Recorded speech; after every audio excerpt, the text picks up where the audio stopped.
Hi,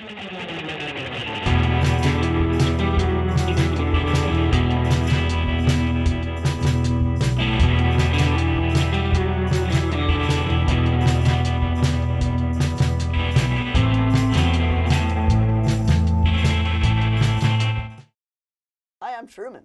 And I'm Nick. Today we're going to be taking a look at the first 4 episodes of Andor on Disney+, and Gabe and Cam are going to be going on the spot to review Rogue One. Let's take a look at the trailer for Andor.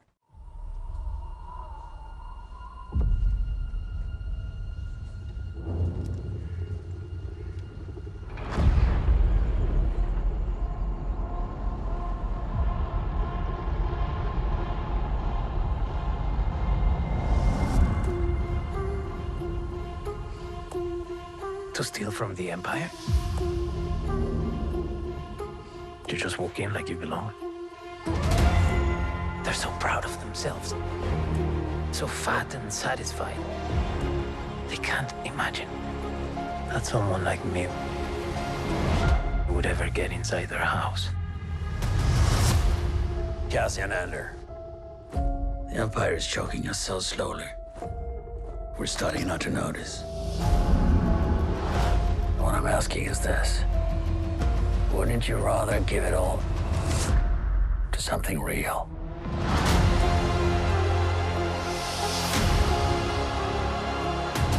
I need all the heroes I can get. For the greater good. Call it what you will. Let's call it war. There's fermenting out there, son. Pockets of fermenting. You're in my net. Are you a fish? Or are you a thief? You're slipping. I'm not slipping. I've just been hiding for too long.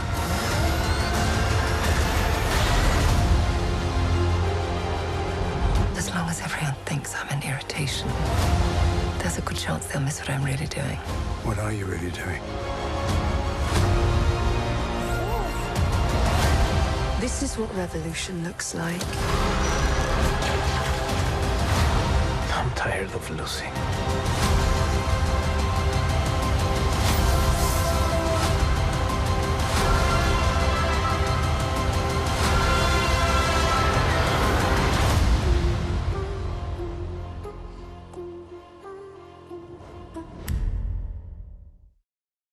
Andor time. All right, what are your thoughts on Andor, Nick? My thoughts on Andor are very widely spanning and very mixed. One thing that I love the most about the show, I think, is the way that it adds to the universe, kind of, with, like, we're seeing the start of the rebellion. In these first 4 episodes, you know, Cassian just joins the rebellion, and it's only, like, with 7 people. Yeah, they have a bunch of little whittling things with wood. They're making sculptures of ships. How long does it take them? We don't know. They've got an on-site whittler, I think, but I just loved seeing that. You know, they don't really have anything yet. They're just a little strike team, you know, and it's like in the original trilogy, we got the impression that the rebellion was still like this plucky little group, but in here it's even smaller, and I think that they can really do a lot with that throughout the rest of the show. Oh no, absolutely. Yeah. I think I love a good world building. I love a good cinematic universe. When it's all said and done, I do like what they're doing with these shows where they're building on the movie's continuity. I do love that kind of stuff. So this part where, you know, they'll mention little things, little slices of the universe, and I'm like, ooh, it's a little thing for the fans. So, building off of that, do you think because I thought there was that, but then there was also some kind of just throwaway things. Like, I remember we watched it together. We did watch it together. And it was very nice. The one thing that I noticed was when the Pre-More employees, there was a scene with them, and one of the guys was eating blue ramen. He was.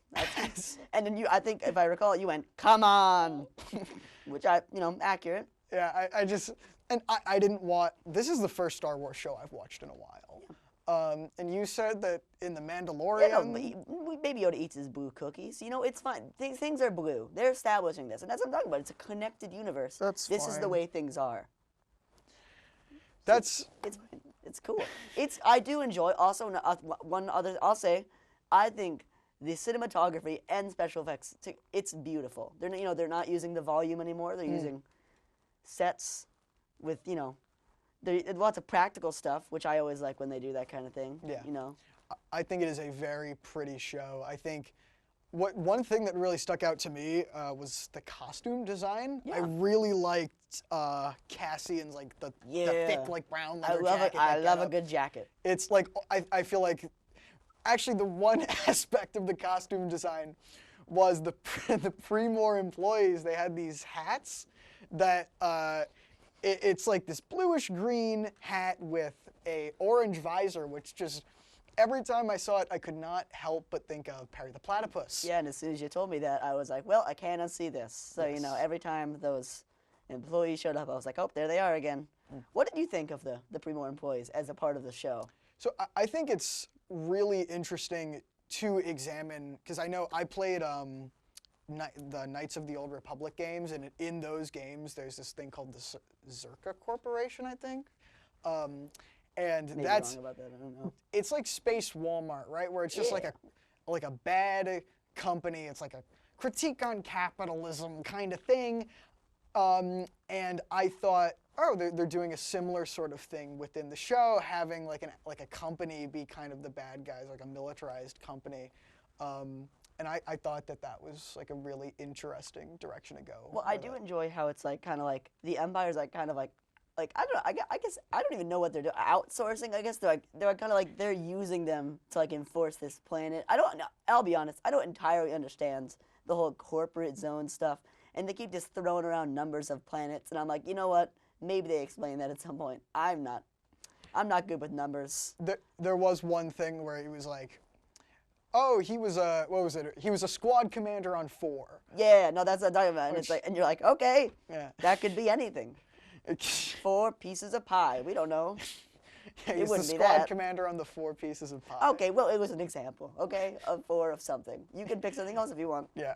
Okay. But what did you think of just the acting, the performances within this show? Well, I think for one, Gabriel Luna. I think he's doing a very good job with this. Gabriel Luna? No. Diego Luna. Diego, what is Cassian Andor, the main character. I think he was great. He did very well in his role. I thought he did very well in Rogue I think One. As for other characters, I think the main Premor employee that we follow, I think his name is Karn. Yeah, no, he's fun. I liked him. I think he really sells the role well, especially with like the emotions on his face. Yeah. I think he really sells it, especially in like a show don't tell kind of way. Yeah. What do you think? I agree with that. Trying to piece myself back together. What do you think about the vehicles? They've been using some interesting vehicles, I feel, in this show. Do you mean the space car? I mean the space car. What do you think about the space car? It's just a car that floats. They're not even... Fine. I think it's fine. I will say, at first, with this show in particular, I saw it when it was announced. Andor, they're making a show about Andor, and I think Rogue One's okay. Sorry to our EP, Gabe. I think that Rogue One is okay. And I was like, oh, okay, a show about Cassian Andor. That could be interesting. You know, he has that line in Rogue One, I've been in this fight since I was 6 years old, something like that. I thought, okay, maybe it could be interesting, but I wasn't sold on it. And when I saw it, I was like, they're making 2 seasons of this? That's what I think. Yeah. I didn't like... I mean... I'll be honest. Rogue One was, like you said, it was fine. It was no Episode 5, which is my favorite episode of Star Wars. It was a high bar. But it was fine. It was okay. I see what they were trying to do, which is make money, of course. But also make a good movie, I assume. And so, I see what they're doing there. But I just don't think one movie of one character for me isn't enough to make a whole spin-off series about how they got their start. Because they're saying Andor, as if it's like, oh, it's this iconic last name. Like, I had to go, like, when I first heard about the show, I was like, is that the guy from Rogue One? I had to look it up. And I was like, oh, it is the guy from Rogue One. I will say, I didn't see Solo, but I think that Rogue One is probably my favorite of the Disney Star Wars movies. But I will say that by the time we got to the premiere of this, like, it was a 3-episode premiere. By the time we got to the end of that, I think I was sold. I was like, okay, this could be a really interesting concept for a show. Because with that, I think the marketing's fighting against you. Yeah. Of it's like, people are inherently not going to care as much about this character as like a Han Solo, so they must really have a good pitch for it. So they're really fighting kind of the marketing there, just like we are fighting against a time limit. So we are going to be right back. Good job.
All right, guys, welcome back. And Truman, since we were talking about acting right before we left, there's been so much buzz surrounding Stellan Skarsgård's performance in this.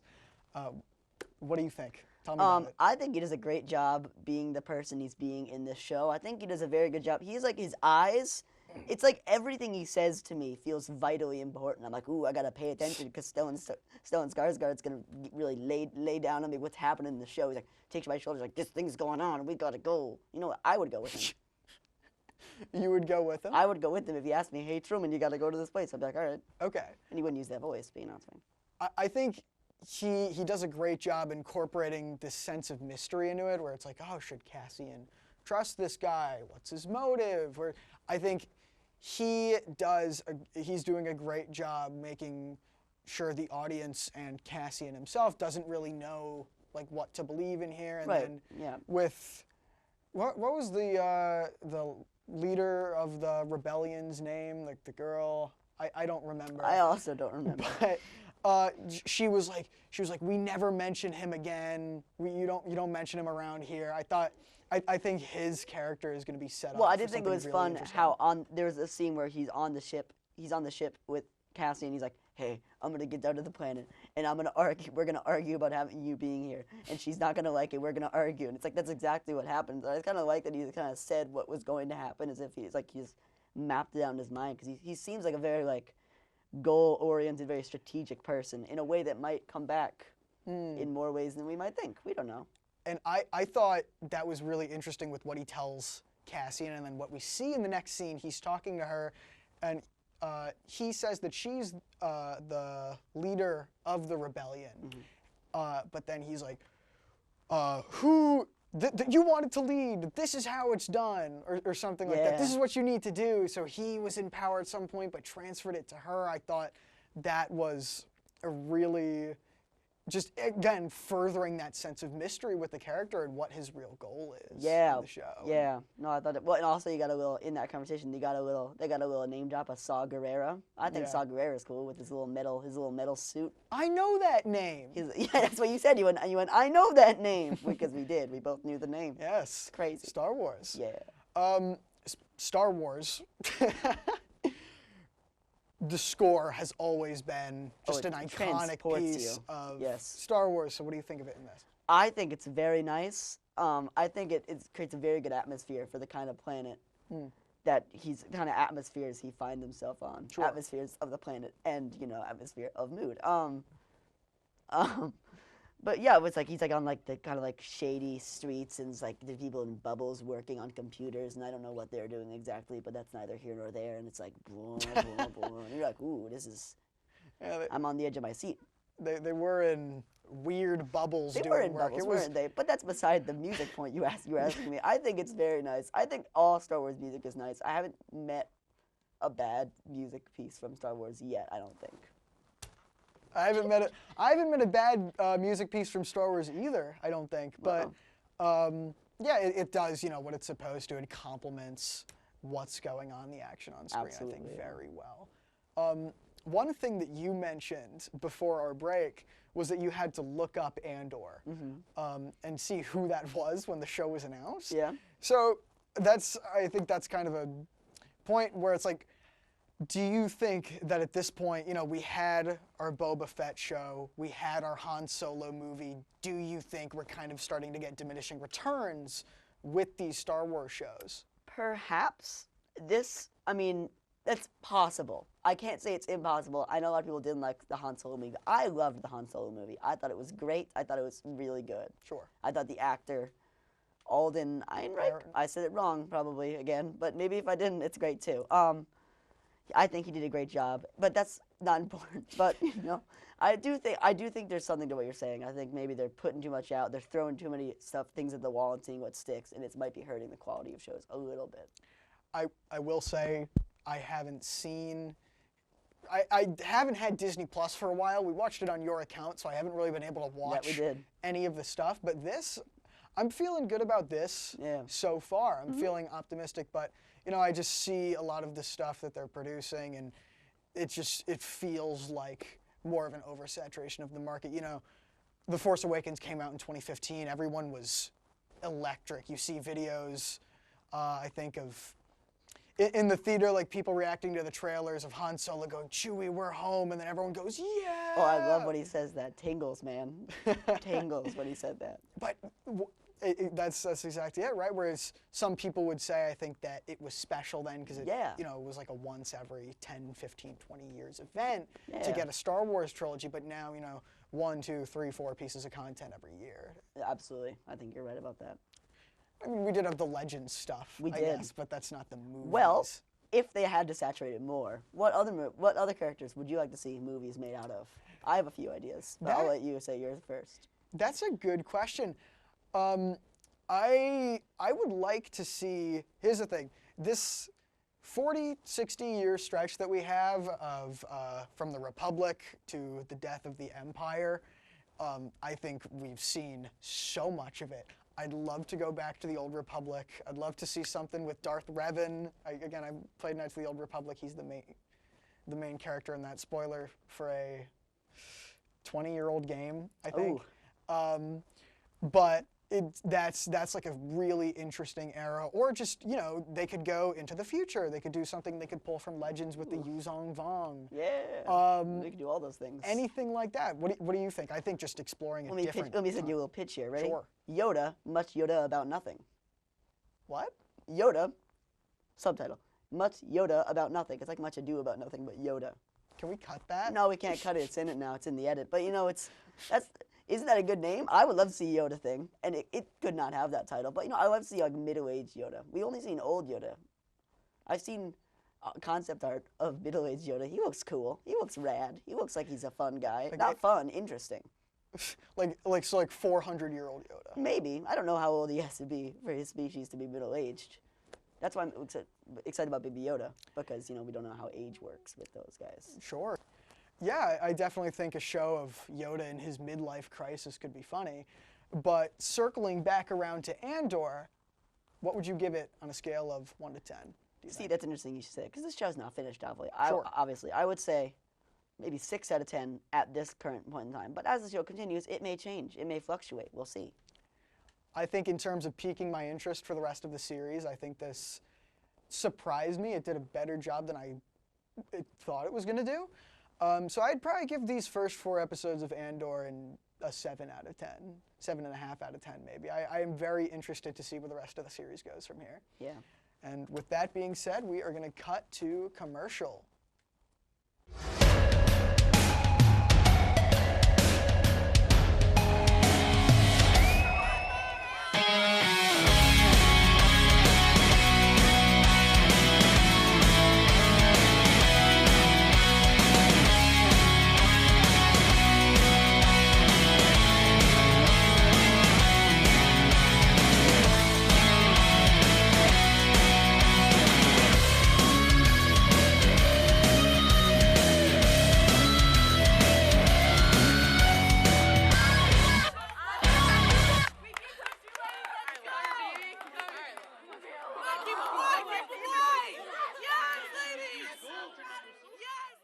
And now we're going to kick it over to our on-the-spot correspondents, Gabe and Cam, who are reviewing Rogue One. Let's go check it out.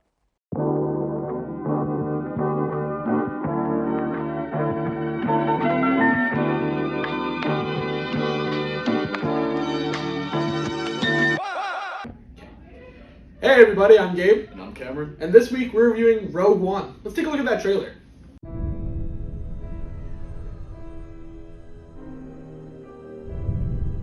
The world is coming undone.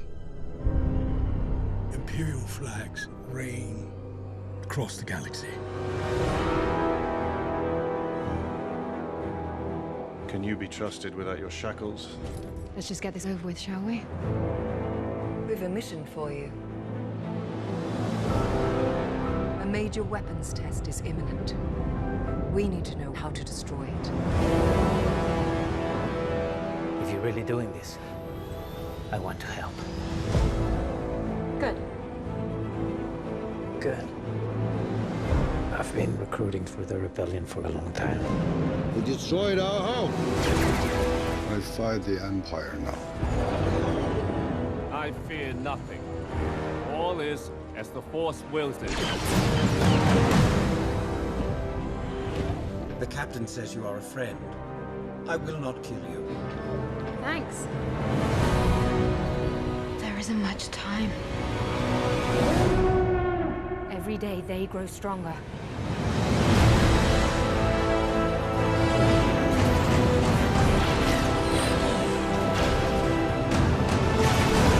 There is a 97.6% chance of failure.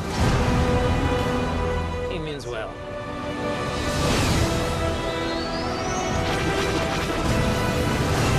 This is our chance to make a real difference.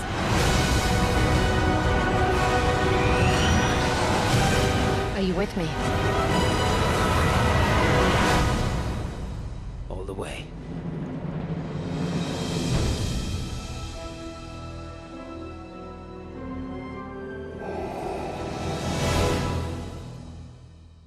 Alright, Cam, Rogue One.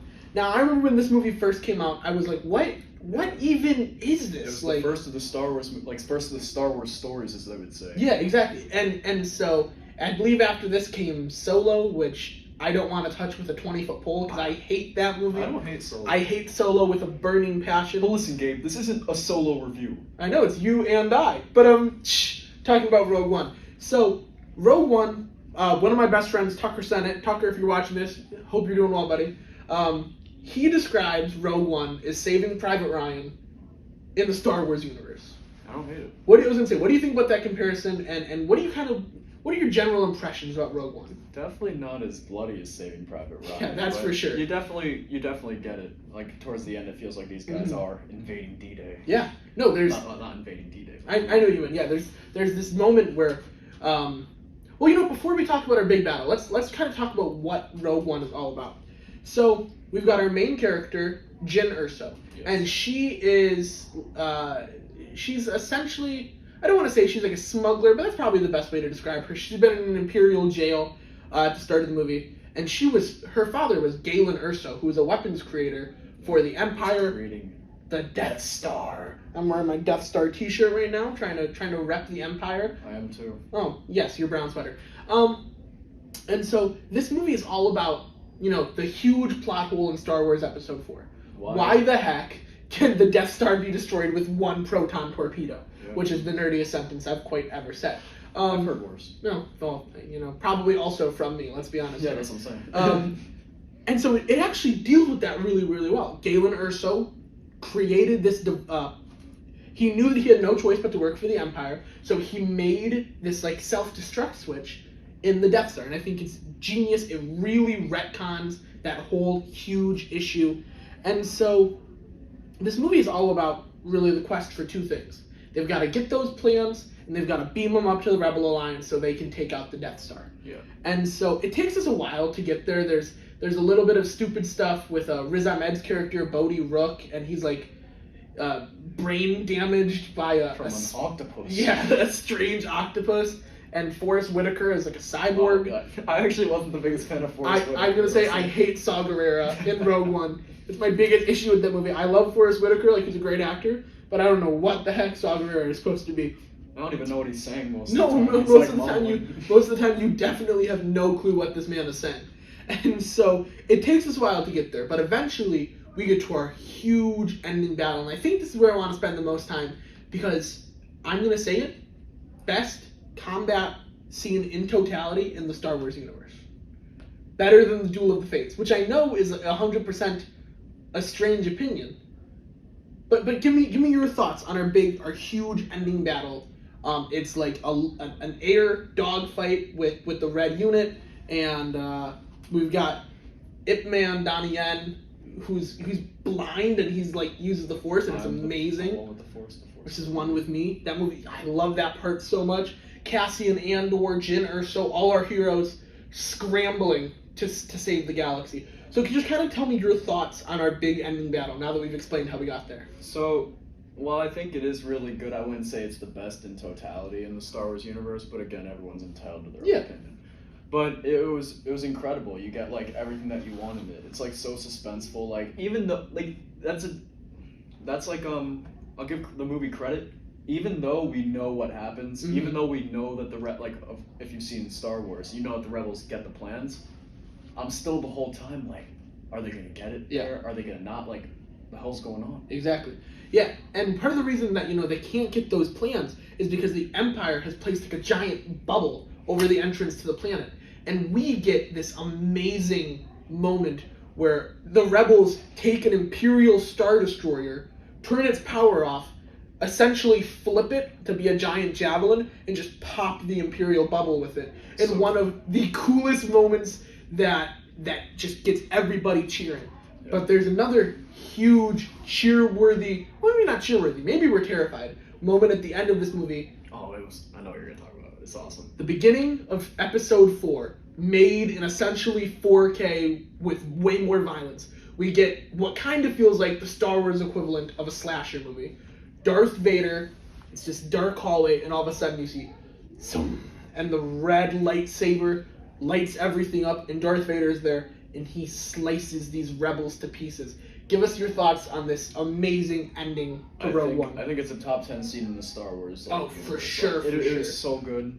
I remember like watching it, and it's like you don't usually get to see that because again, like the first 3 Star Wars movies, like 4 through 6.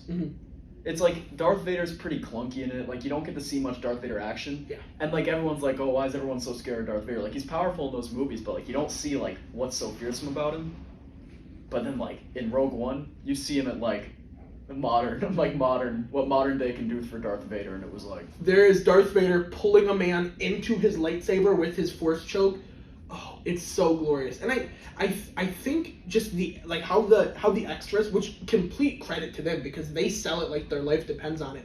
How these extras are able to like act so incredibly terrified is spectacular, and it just sells the moment. And I think, well, who wouldn't be? Exactly. And I think that's what makes this movie so good, is just the acting talent all around it. Felicity Jones is great as Jyn Erso. Diego Luna is Cassian Andor, and I know that Nick and Truman probably have amazing things to say about in their Andor studio review. He was so good, they brought him back. Exactly, they brought him back. But I just want to talk about my favorite actor in this whole movie, and I'm going to say it, my favorite droid in all of Star Wars. I'm making a lot of controversial opinions today. Alan Tudyk is K2SO, who is this repurposed Imperial droid. I love his character so much. There's a moment where K2SO has to act like he hasn't been reprogrammed by the Empire, and he slaps his best friend Cassian Andor and goes, "Quiet, slave. There's another one for you if you act up again." And it is such a hilarious moment because, we've seen Disney recently try and make Star Wars funny like the MCU. Star Wars isn't a comedy. Disney, please stop doing that. Enough is enough. Which thankfully Andor isn't doing. I'm happy to report, and I'm sure Nick and Truman will be talking about that. I love that they don't try to make it too funny because, let's be honest, Disney's really been doing that. But there's enough breaks of brevity and some humor that, as depressing and dark in this movie is, it still gives us these happy moments. And so, Rogue One, crazy movie, my favorite Star Wars movie. So I gotta ask you, Cam, 1 to 10, what are you rating it? I give it an 8.5 to 9 out of 10. Like, Yeah. Again, going into it, I actually wasn't expecting much going into it because it's like, oh, I feel like they're just trying to like money grab off of like, you know, Star Wars. It's not part of like the actual big storyline of like Anakin and Luke Skywalker. Oh, and Rey Skywalker, of course. Sorry, and Rey Skywalker. Is she even a Skywalker? No, she isn't. She's a Palpatine, but at the end she goes, "Call me Rey." Okay. Skywalker. Well, enough. I'm trying to talk. I'm so sorry. I'm so sorry. How could I do that to you? But yeah, I give it an 8.5 to 9 out of 10. It's a great movie, some of the best action sequences, and just an all-around great movie. And it's good to even watch, like, even if like you're not a big Star Wars fan, it's still a great movie. Yeah, I'm glad you said that because this movie is actually on my top 10 favorite movies. There's no other Star Wars movie on it, and I believe that every movie on that list is a 10 out of 10 because I have such impeccable taste, obviously. Yeah. And so, Star Wars Rogue One, in my opinion, is a Rogue One with a 0 at the end. It's a 10. That was Rogue one of the 10. worst things I've ever heard. That was really bad. And with my horrible pun, let's take it back to the studio.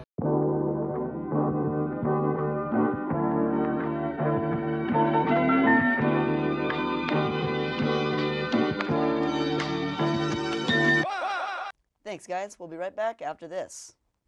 My name is Jenna Cooper, and I am the relationship psychologist. My name is Paige Phillips. I am the astrologer, and this is Psych vs. Stars.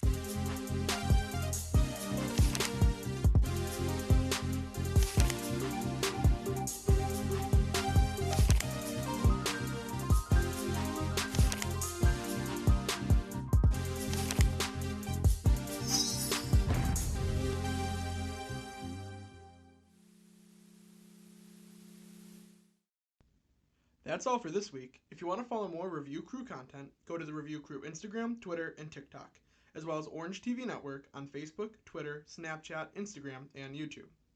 Find the Review Q's podcast on Spotify or on our website at orangetvnetwork.syr.edu, where you can also find our blog and more OTN information. Check out this week's screening hosted by University Union. We'll see you next week.